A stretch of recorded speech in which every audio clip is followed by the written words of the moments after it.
Preeclampsia is very, very dangerous, and I am one of the lucky ones. An innovative program addresses the racial inequality in maternal health. As people, we all just want to be understood and have a sense of belonging. The bond these two share that's helped them form an unlikely friendship. And the CDC rolls out a new ad campaign urging people to quit smoking.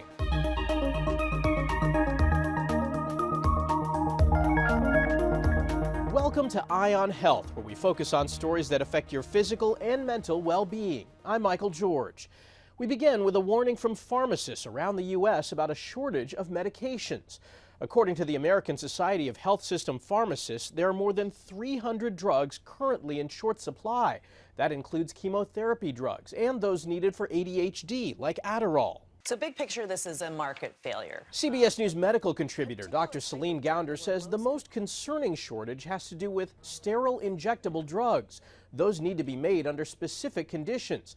And the recent weight loss drug craze has made it worse. So there are a few things that drive this. One, the cost of building the manufacturing facilities. That can cost hundreds of millions of dollars.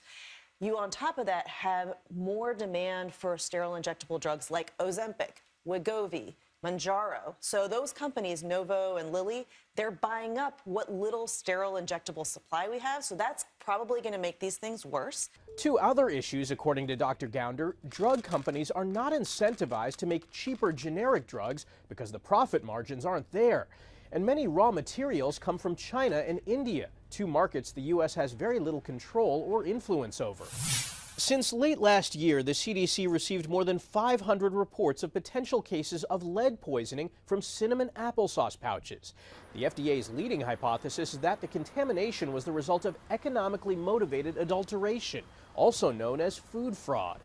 3 brands, all made in Ecuador, were affected. Now the FDA says it's shifting its focus to a post-incidence response, considering additional surveillance and compliance activity. There's another alert from the federal health agencies, this one for counterfeit Botox.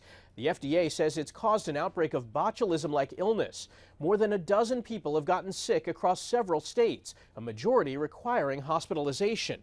All the affected people reported receiving injections from unlicensed or untrained individuals or in non-healthcare settings, including homes and spas.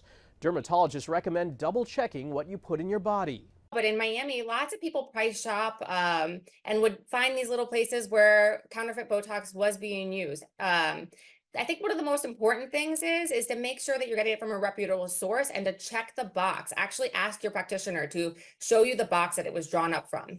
The FDA is working with Botox maker AbbVie to investigate and remove the counterfeit products from within the U.S. Symptoms include blurry vision, drooping eyelids, difficulty swallowing, and fatigue. The Department of Homeland Security announced a major push to shed light on a dark threat to teenagers on social media. Officials are seeing an alarming rise in cases of what's known as sextortion, and it's taking a devastating toll on some teens. Here's Jolene Kent.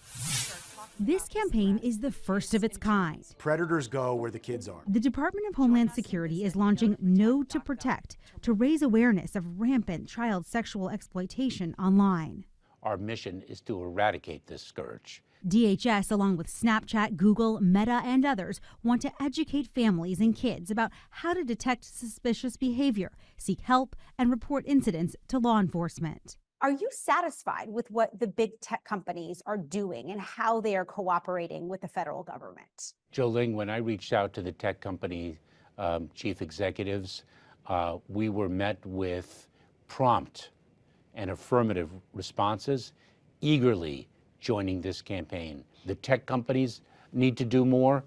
The campaign comes after Meta CEO Mark Zuckerberg apologized to parents on Capitol Hill. Snapchat CEO Evan Spiegel did the same. I'm so sorry that we have not been able to prevent these tragedies. It is the responsibility of tech companies, probably first and foremost, because we are providing the technology, but young people themselves have a role to play in their own safety. So do their parents. Tammy Rodriguez's 11-year-old daughter Selena died by suicide in 2021 after sexual predators pursued her online. When you see a campaign like this, how does it make you feel? I'm happy to see it, but they need to know that the help is there, that they don't have to end their lives. DHS says the threat to kids online has never been bigger. In fact, the National Center for Missing and Exploited Children received more than 36 million reports of suspected child sexual exploitation last year. That's an increase of 12% compared to 2022. Jolene Kent, CBS News, Los Angeles. The Memorial Hermann Texas Medical Center abruptly halted its liver and kidney transplant programs this month. According to the New York Times, officials are investigating allegations that Dr. Steve Beynon secretly manipulated a government database to make some of his own patients ineligible to receive new livers. If you look at the data, you can see that a disproportionate number of patients at Memorial Hermann have died while waiting for liver transplants. New York Times reporter Brian Rosenthal says the investigation is looking into how many patients were affected by the alleged actions. There's my daughter, that's my Bridget Mendez has been waiting 6 years for a kidney from Memorial Hermann. I got a message, somebody sent it to me telling me to, hey, read this article, and no one's called me from Memorial Hermann, but seeing that article, it kind of crushed me. Mendez has no idea what's next for her. Is it going to take another year for them to investigate it? Or is it going to take another 2 years or 6 months? We don't know. So now it's just like, I don't know what to do now. Memorial Hermann released a statement saying they're working with the University of Texas to help patients get the care they need. Now for some good transplant news. A trial in the UK is hoping to catch organ rejection more quickly. 152 participants who have a lung transplant will also receive a skin graft patch from their donor. If a rash forms, it could be an early sign of rejection. We really desperately need better ways to reduce the risk of acute rejection after lung transplant, and also to diagnose it more reliably without the need for these complex and invasive tests. Doctors can take a tiny biopsy to confirm the rejection and treat the problem with medication before it gets worse. Black women are 3 times more likely than white women to die during childbirth.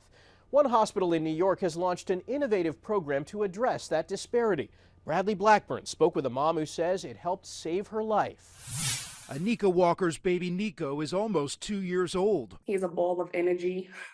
But bringing him into the world came with dangers for her health and his. In her 3rd trimester, she was diagnosed with preeclampsia, high blood pressure, and needed an emergency C-section. Preeclampsia is very, very dangerous, and I am one of the lucky ones. She understood the risk and got the vital care because she participated in a program at Northwell Health called MOMS, short for Maternal Outcomes and Morbidity. The goal to educate and support women during and after pregnancy, especially women of color. I'm getting emotional because they really helped me.